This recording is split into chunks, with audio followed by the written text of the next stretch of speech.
સીતારામ, જય માતાજી, હર હર મહાદેવ બધાને. તો કેમ છે તમે બધા? તમે બધા મજામાં હશે ને? હવે પણ મજામાં છીએ. અને ચોમાસામાં ડબલ મજા થઈ જાય બધાની, એ તો આપણને બધાને ખબર જ છે. જો કેમ કે વરસાદ આવી ગયો, 2-3 વખત વરસાદ પડી ગયો, બહુ જ સરસ. અને 2-3 વખત નેરું આવ્યું. અને અત્યારે પણ જો વરસાદ છે. રુદ્રને પહેલી વાર પલાળવા લઈ ગયા. લાવો હવે, બહુ એને નથી પલાળવાનો આપણે, પણ એને શરદી થઈ ગઈ હોય તો હા બા લેવા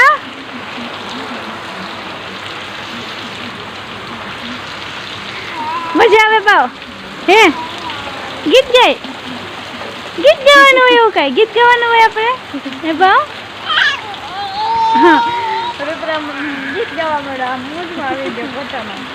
જેમ કે વરસાદ છે એટલે વરસાદના પાણી બહુ ન પલાળે આપણા બાળકને. તો હાલો હું ચડીને કપડાં બદલી નાખું, પછી બ્લોગ કન્ટિન્યુ કરીએ.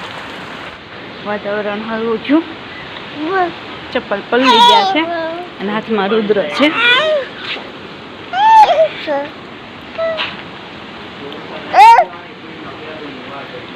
ગાયોને બધીને બહાર લીધી હતી નાવડાવા, વરસાદના પાણીમાં નાહી તો સારું. વાડ વહી ગઈ.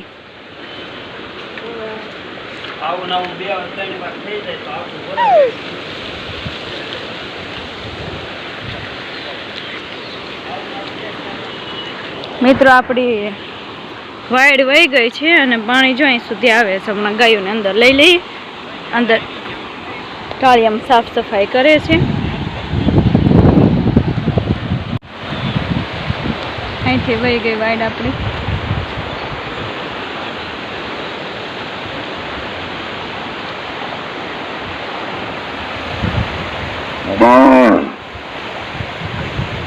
વરસાદ ચાલુ છે, વયું જવું પડશે ઢાળિયામાં. મિત્રો ઢાળિયામાં ગયા પહેલા હું અહીંયાથી તમને આ દેખાડી દઉં. પૂર બધું અહીંયાથી જ નીકળ્યું છે. જુઓ, જો આમાં અત્યારે વયા ગયા હોય તો હારો હાથ તણાઈ જાય.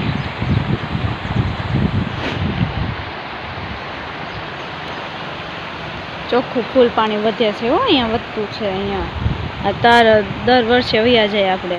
આ તો ઝટકા મશીન છે અને આ તાર.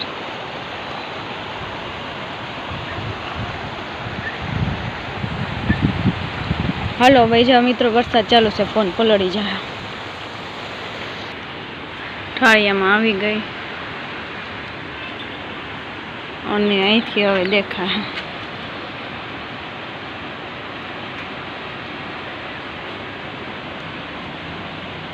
બધી ગાયોને અંદર લઈ લે, પણ એ પેલા વાસી દુને એવું કરી નાખીએ.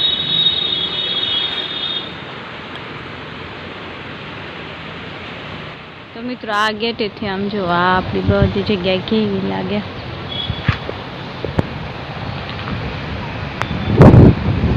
બહુ જ પવન ઉડે છે ને એના લીધે છાંટે. તો મિત્રો જો ચા અને ભજીયા, બહુ મસ્ત વરસાદ છે, ઠંડુ વાતાવરણ, અને એમાં ચા અને ભજીયા આપણે ખાઈએ છીએ.